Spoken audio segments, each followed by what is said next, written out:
Hi, I'm Ben McKenzie, and my film is Everyone is Lying to You for Money. And welcome. Congratulations on this. Can you talk about why it was so important? An economics degree, Yeah, and here you're diving in to let people know what is kind of going on out there. yeah. I spent 3 years researching it, investigating various frauds and schemes in cryptocurrency, traveling all over the world, going to El Salvador, which was trying to use crypto as real money. I testified in front of the Senate, and I interviewed people like Sam Bankman-Fried before they were revealed to be fraudsters. So it's a fun movie. It's a comedy. A lot of silly stuff in it, and it also has a message, which I think is unfortunately very timely. And like say time because you've interviewed people who are now in jail, and you've taken kind of a different approach in this to make it a film, kind of documentary style. Mhm. Can you talk about bringing that all together and what's come about?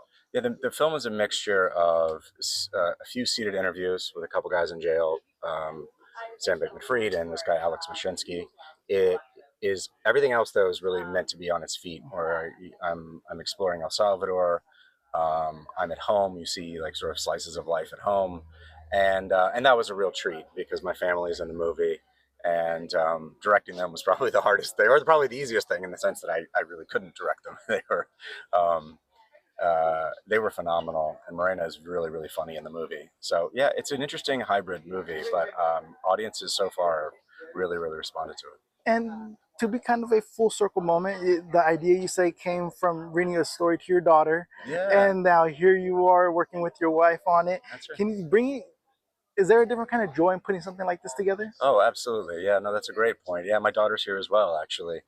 She's very excited. She wants to be part of the Q&A. Yeah, She wants and the we'll whole throw her star in too. treatment. Let's Okay. do it. Yeah, there is absolutely something special because it's not only a film that I want to share with the broader public, but quite frankly, selfishly, it sort of serves as a document for me, a time capsule for our history as a family, which is quite lovely. And they say, celebrities out here endorsing things all the time, Yeah, but you have the public who sometimes just eats whatever that celebrity's doing. They follow that they're going to eat it up.